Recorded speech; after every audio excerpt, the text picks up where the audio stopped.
The Ladder of Worlds, Exploring 10 Dimensions, by David Russo, Chapter 1. The first step, the familiar world. We begin where all journeys must, here. In the world of length, width, and height.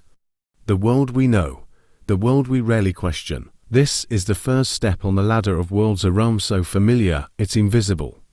We navigate it instinctively, sculpting our lives in 3 dimensions, forward and back, side to side, up and down. We build homes, climb stairs, throw baseballs, and hug loved ones, all within this spatial trinity.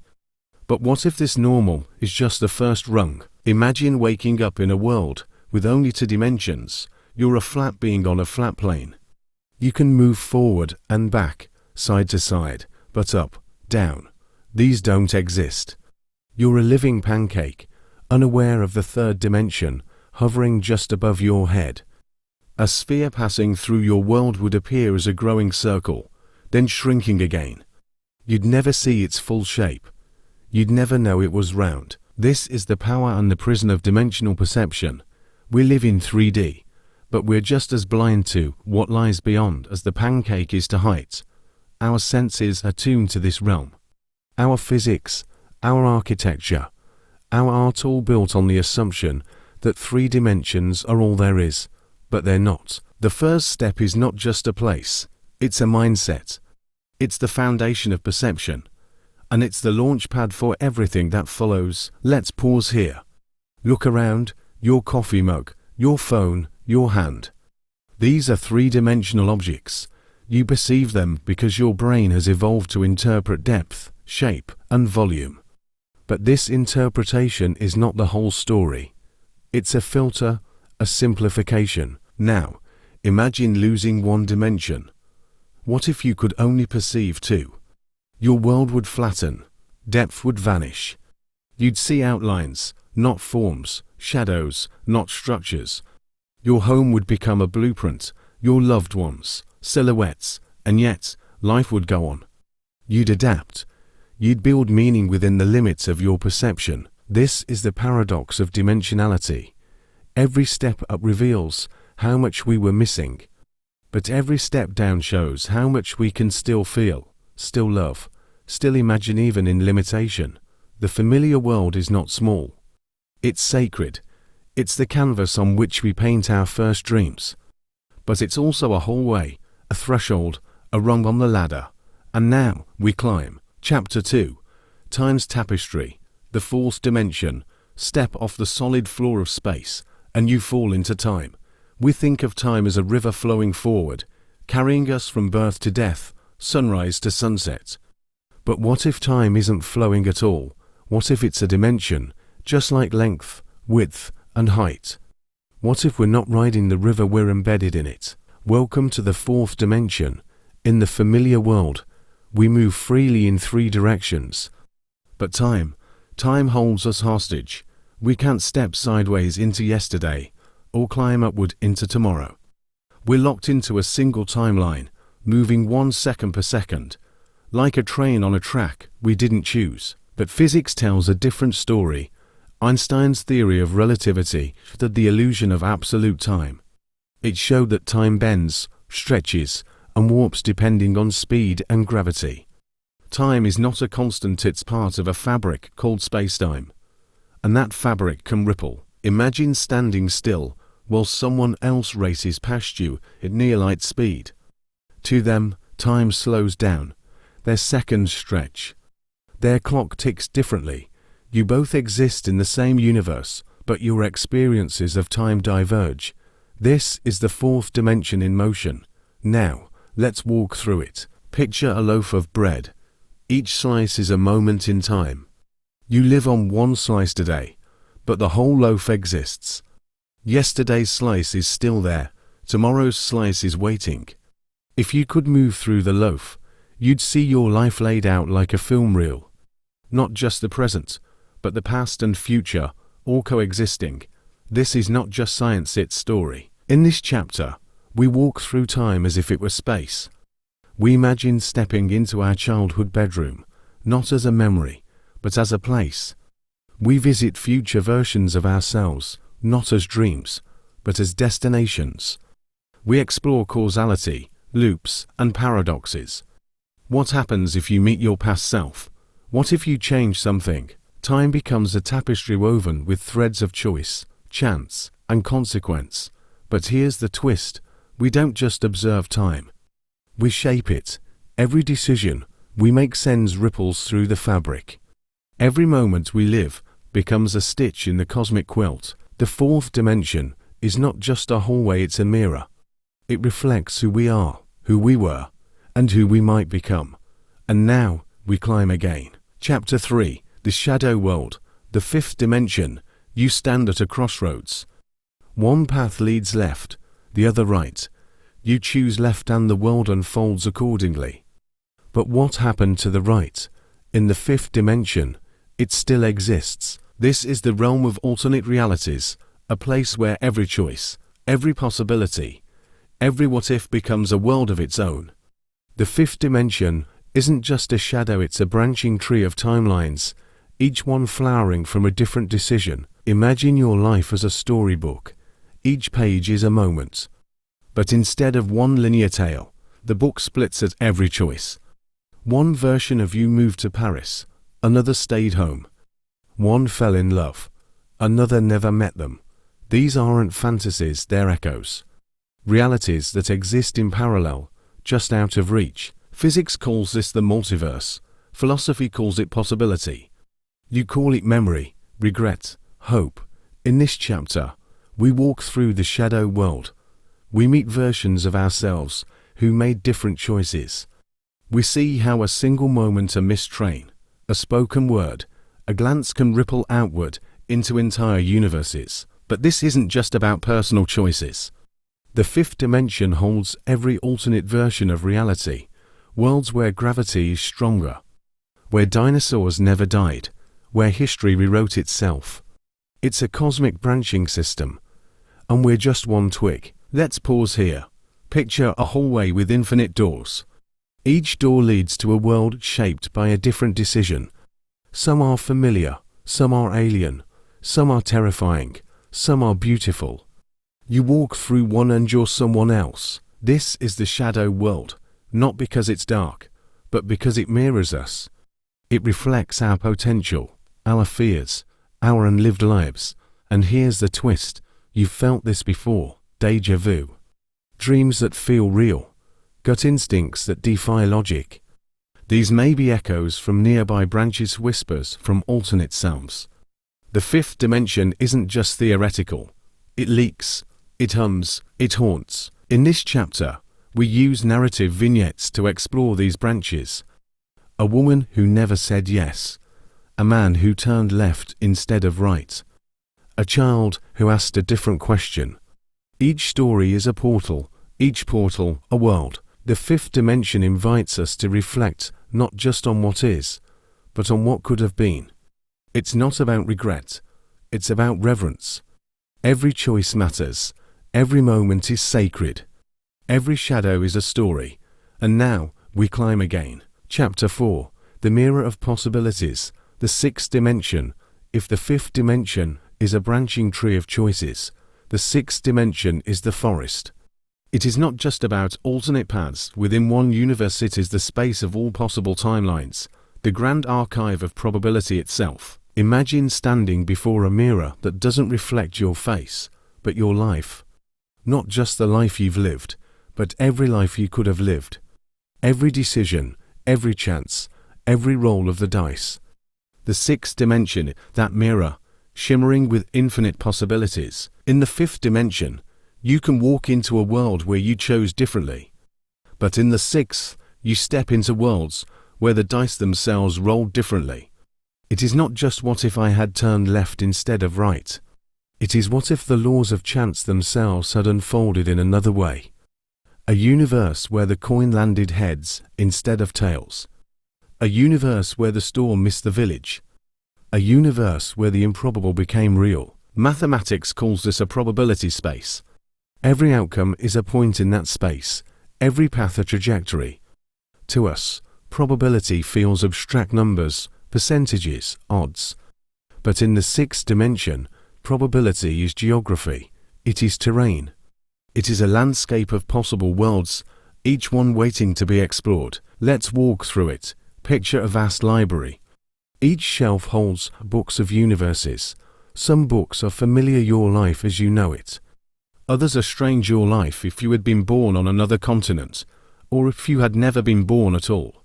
Still others are alien worlds, where chance unfolded in ways no human mind could predict. The sixth dimension is the library itself, the totality of all possible stories. This is not just speculation, physics hints at it. Quantum mechanics tells us that particles exist in superpositions multiple states at once until observed. Probability is not just math, it is woven into the fabric of reality. The sixth dimension is where those probabilities live, breathe, and unfold. But here's the paradox. You can never reach some of these worlds. They are sealed off by the boundaries of your own timeline. You can imagine them, model them, even calculate their likelihood, but you cannot step into them. They are mirrors you can see but not touch, and yet they matter, because they remind us that reality is not inevitable. It is contingent, it is fragile, it is one path among countless others. The sixth dimension invites us to reflect on possibility itself. It asks, what does it mean to live in a world where chance shapes everything? What does it mean to know that every moment could have unfolded differently? It is humbling, it is terrifying, it is liberating. The mirror of possibilities is not just a thought experiment, it is a spiritual practice. To gaze into it is to see yourself multiplied, refracted, expanded. To realize that your life is one thread in a vast tapestry of chance. To honor the paths you did not take, and the worlds you will never see. And now, we climb again. Chapter 5, The Blueprint, the seventh dimension. Every house begins with a blueprint. Every symphony begins with a score. Every universe begins with laws. The seventh dimension is the workshop of those laws, the place where reality itself is drafted, revised, and imagined. If the sixth dimension is the library of probabilities, the seventh is the architect's desk. It is not about chance within one universe, but about the rules that govern universes themselves. In our familiar world, we take the laws of nature for granted. Gravity pulls, light travels at a constant speed. Electrons orbit nuclei. These rules feel eternal, unchanging. But what if they aren't? What if they are just one set of instructions among countless others? The seventh dimension is where those instructions live. Imagine opening a drawer filled with blueprints. Each sheet describes a universe. One blueprint has gravity stronger than ours, so stars collapse quickly, burning out before planets can form. Another blueprint has weaker gravity, so galaxies never coalesce, and matter drifts endlessly. Another blueprint changes the speed of light, rewriting the very rhythm of causality. Each blueprint is a different reality, governed by different laws. This is not just speculation, physics whispers of it.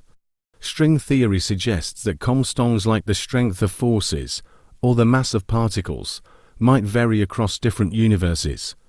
The seventh dimension is the space where those variations are catalogued, where meta laws decide which universes can exist. Let's walk through it. Picture a vast drafting hall. Architects of reality sit at endless tables, sketching universes. Some designs are stable, producing stars, planets, and life. Others collapse instantly, unable to sustain themselves. Some are wild experiments, worlds with 5 spatial dimensions, or universes where time runs backward. The whole hums with creativity, possibility, and failure. It is the laboratory of existence. But here's the paradox. We can never step into most of these worlds. They are sealed off by their own laws, incompatible with ours. We can imagine them, model them, even glimpse them in equations, but we cannot inhabit them. They are blueprints without builders, and yet they matter, because they remind us that our universe is not inevitable. It is chosen. It is one design among many. The fact that we exist at all is a miracle of balanced gravity strong enough to form stars, weak enough to let them burn for billions of years, light fast enough to carry information, slow enough to allow causality. Our universe is a masterpiece of fine-tuned laws. The seventh dimension invites us to reflect on the fragility of existence.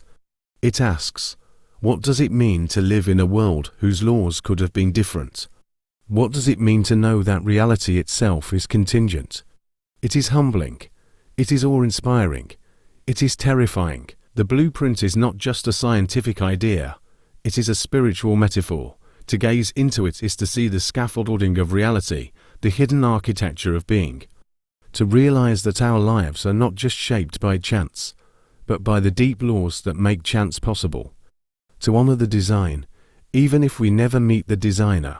And now, we climb again. Chapter 6, The Ocean of Worlds, the eighth dimension. If the seventh dimension is the architect's desk, the eighth dimension is the ocean that holds every design. It is not just a place of alternate laws, it is the vast expanse of all possible universes, each one floating like an island in a boundless sea. Imagine standing on a shore at night.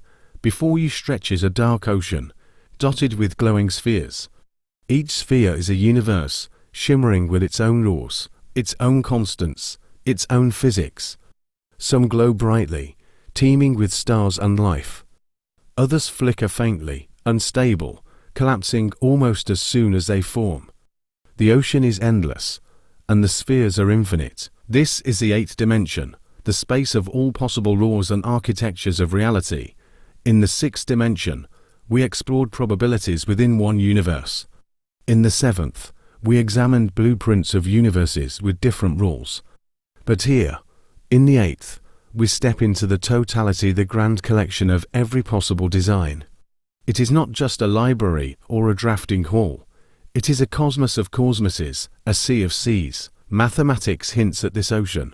Topology and hyperdimensional geometry suggest structures beyond our comprehension, spaces where universes can be mapped, compared, and connected. Imagine a chart where each axis represents a different law of physics. Every point on that chart is a universe. The eighth dimension is the chart itself, the infinite grid of possibility. Let's walk through it. Picture yourself sailing across this ocean.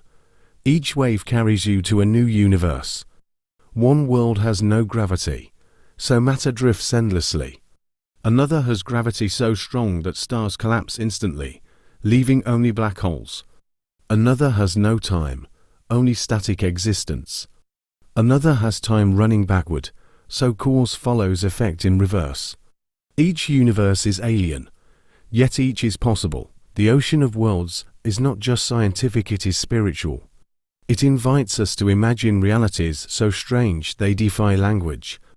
Worlds where consciousness is not tied to matter. Worlds where geometry itself is alive. Worlds where existence is not linear, but cyclical, spiraling endlessly. But here's the paradox. We cannot inhabit most of these worlds. They are too alien, too unstable, too incompatible with life as we know it. We can imagine them, model them, even glimpse them in equations, but we cannot live in them. They are waves we can see but never ride, and yet they matter, because they remind us that our universe is not the only possible one. It is one island in an infinite archipelago. The fact that we exist here, in a universe balanced enough to sustain life, is a miracle of placement. We are sailors who found a habitable shore in a sea of endless possibility. The eighth dimension invites us to reflect on the vastness of existence. It asks, what does it mean to live in a universe that is one among infinite others? What does it mean to know that reality itself is just one wave in a boundless ocean? It is humbling. It is awe-inspiring. It is terrifying. The ocean of worlds is not just a scientific idea. It is a poetic vision. To gaze into it is to see the immensity of possibility, the endless creativity of existence. To realize that our lives are not just shaped by chance or laws, but by the fact that we inhabit one universe among countless others. To honor the ocean, even if we never sail it, and now we climb again. Chapter 7, The Dream of Infinity, the ninth dimension. If the eighth dimension is an ocean of worlds, the ninth dimension is as the sky above that ocean, an endless expanse where every possibility, every law, every timeline converges into one boundless whole. It is not just the space of universes, it is the connective tissue that binds them together. Here, infinity is not an abstract number, it is a living reality. Imagine standing at the center of a vast web. Each strand stretches into a different universe, a different timeline, a different law of physics. Some strands are taut, others loose, but all are connected. The ninth dimension is the web itself, shimmering with infinite threads. It is the place where everything touches everything else, where separation dissolves into unity. In earlier dimensions, we explored choices, probabilities, and laws.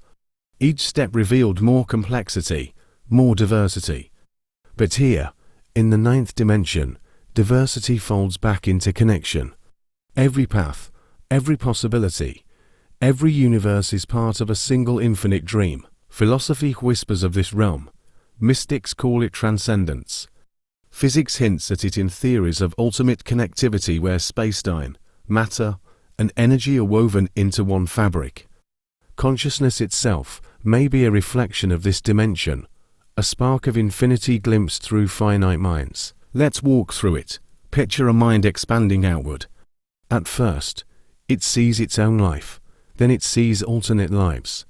Then it sees universes with different laws, then it sees the ocean of all possible worlds. And finally, it sees the connections between them, the infinite lattice of existence. The mind stretches until it is no longer a mind, but a field. No longer a self, but a perspective. No longer finite, but infinite. This is the dream of infinity. It is not just about physics. It is about meaning. In the ninth dimension, we glimpse the possibility that everything is connected not metaphorically, but literally. Every choice resonates across universes. Every timeline hums in harmony with others. Every law is part of a greater pattern. Infinity is not chaos, it is coherence. But here's the paradox. We cannot fully grasp it. Our minds are tuned to finitude. We think in beginnings and endings, in boundaries and limits. Infinity overwhelms us. It dissolves the categories we cling to. It erases the lines we draw. To step into the ninth dimension is to surrender the illusion of separation. And yet, we feel it. In moments of awe, when we gaze at the stars. In moments of love, when we sense connection beyond words. In moments of creativity, when ideas flow as if from a limitless source. These are glimpses of the ninth dimension, echoes of infinity, infinite lives. The dream of infinity invites us to reflect on transcendence. It asks, what does it mean to live in a world where everything is connected? What does it mean to know that our lives are threads in an infinite tapestry? It is humbling. It is liberating. It is terrifying. The ninth dimension is not just a scientific idea. It is a spiritual horizon. To gaze into it is to see the unity of existence, the infinite coherence of reality. To realize that our lives are not just shaped by chance, laws, or universes, but by the fact that everything is part of one infinite dream. To honor infinity, even if we never fully understand it. And now, we climb again. Chapter 8. Beyond Comprehension. The 10th dimension. We have climbed rung after rung, each step revealing new vistas of possibility. From the familiar world of 3 dimensions to the infinite dream of 9, each ascent has expanded our vision. But now we reach the summit, the 10th dimension. And here, words falter. The 10th dimension is not just another layer. It is the totality. It is the place where all universes, all laws, all timelines, all probabilities, all infinities converge into one ultimate reality. It is the limit of human understanding, the horizon beyond which imagination itself dissolves. Imagine standing at the edge of a vast mountain range. Each peak is a dimension you have climbed. Behind you, valleys of choice, oceans of possibility, forests of laws. Ahead of you, a single blinding light. The 10th dimension is that light, too vast to be mapped, too radiant to be described. It is not a place you enter. It is the sum of all places. Physics whispers of this realm. String theory and M-theory suggest that our universe may be one of many, woven into a higher dimensional fabric.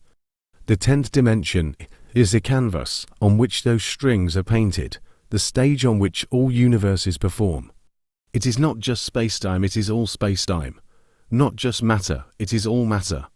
Not just possibility, it is all possibility. Let's walk through it. As best we can, picture a library that contains every book ever written and every book that could be written. Not just alternate versions of your life, but alternate versions of every life, every universe, every law. The 10th dimension is that library, infinite and complete. To open a single book is to glimpse one universe. To step back and see the shelves is to glimpse infinity. To see the library itself is to glimpse the totality. But here's the paradox. We cannot comprehend it. Our minds are tuned to finitude. We think in beginnings and endings, in boundaries and categories.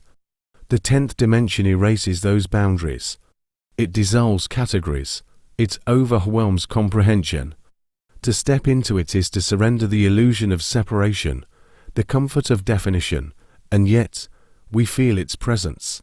In moments of awe, when we gaze at the night sky and sense something larger.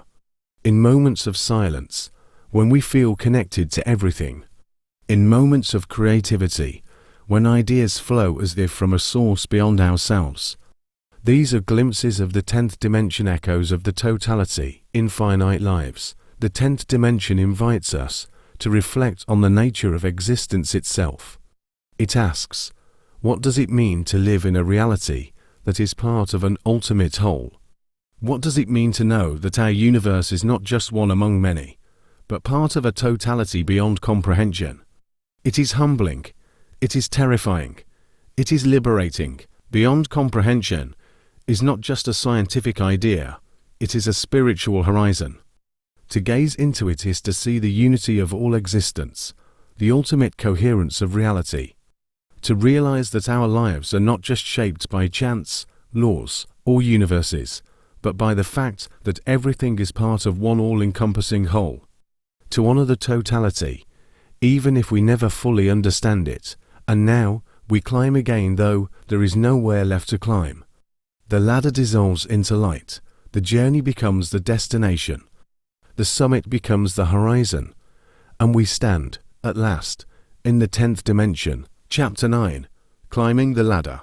From 1 to 10, the ladder is not just a metaphor, it is a journey. Each rung we have climbed has revealed a new horizon, a new way of seeing reality. From the familiar world of 3 dimensions to the incomprehensible vastness of 10, the ascent has been both scientific and spiritual, both rational and poetic. Now, in this chapter, we pause to look back, to see the ladder as a whole. The first step was our foundation, the 3-dimensional world we inhabit daily.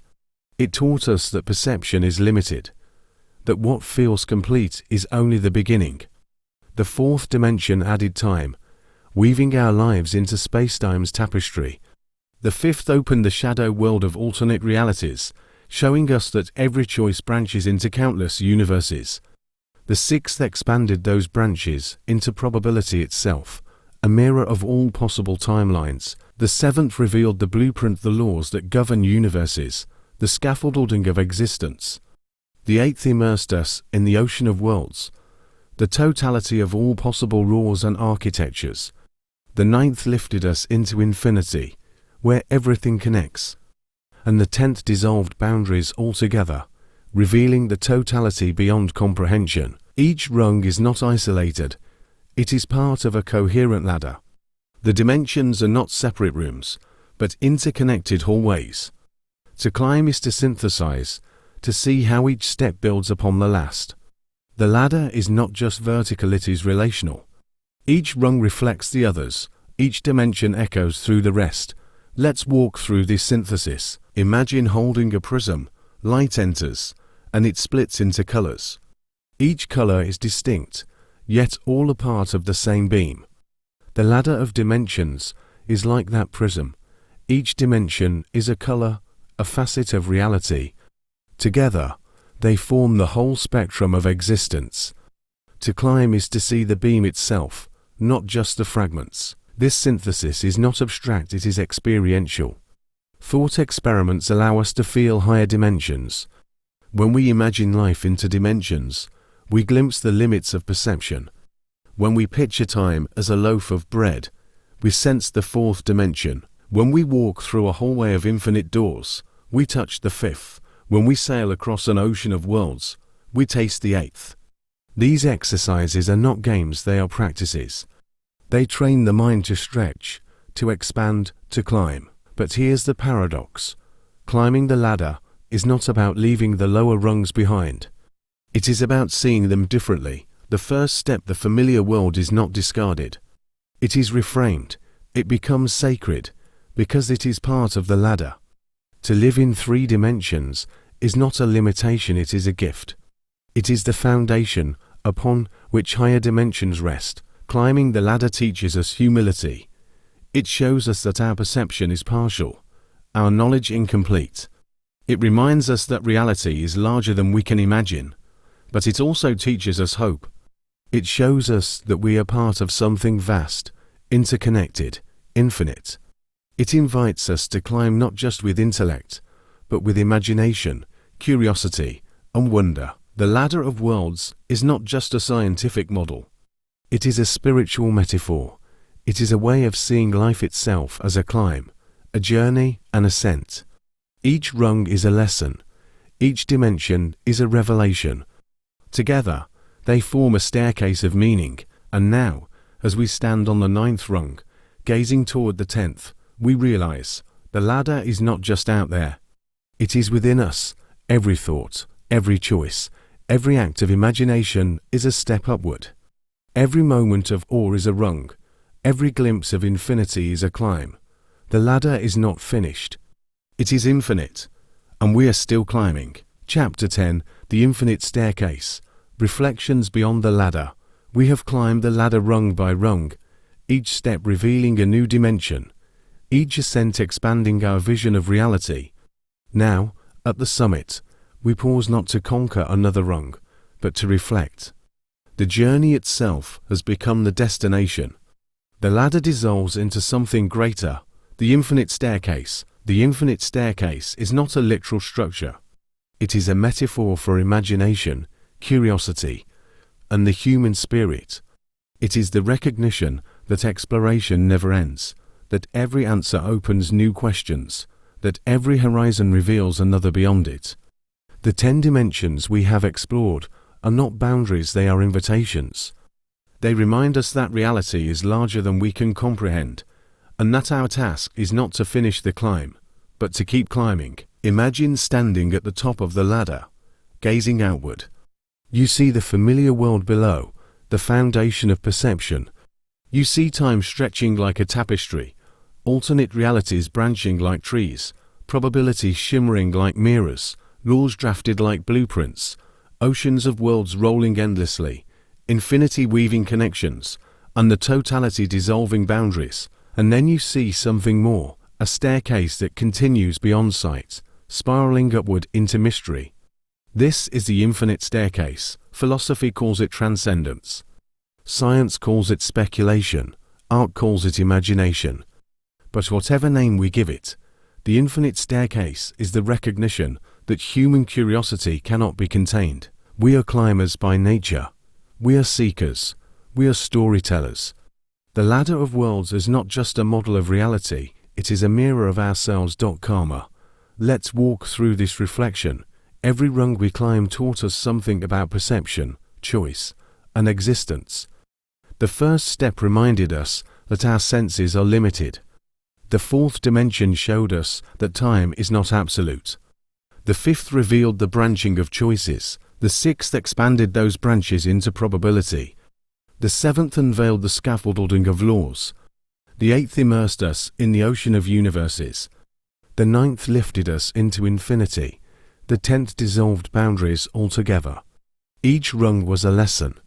Each dimension was a revelation. Together, they form a philosophy of exploration. But here's the paradox. The ladder is infinite. There is no final rung. The 10th dimension is not an ending, it is a horizon. Beyond it lies mystery, imagination, and possibility. The infinite staircase reminds us that exploration is not about reaching a final destination. It is about embracing the journey itself. This reflection is not abstract, it is practical. To climb the ladder is to cultivate curiosity.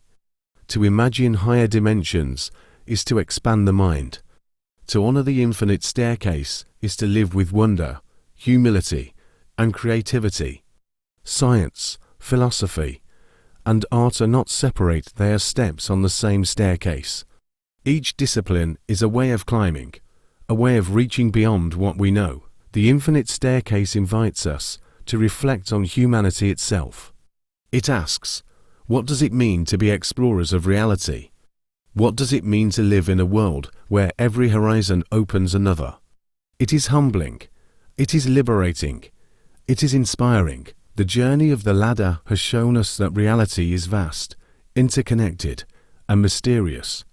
The infinite staircase reminds us that the climb never ends. To gaze into it is to see the boundless creativity of existence. To realize that our lives are not just shaped by chance, laws, or universes, but by the fact that exploration itself is infinite. To honor the staircase, even if we never reach its end, and so we step forward not to finish, but to continue. The ladder becomes the staircase, the climb becomes the calling, and we, seekers of worlds, ascend forever.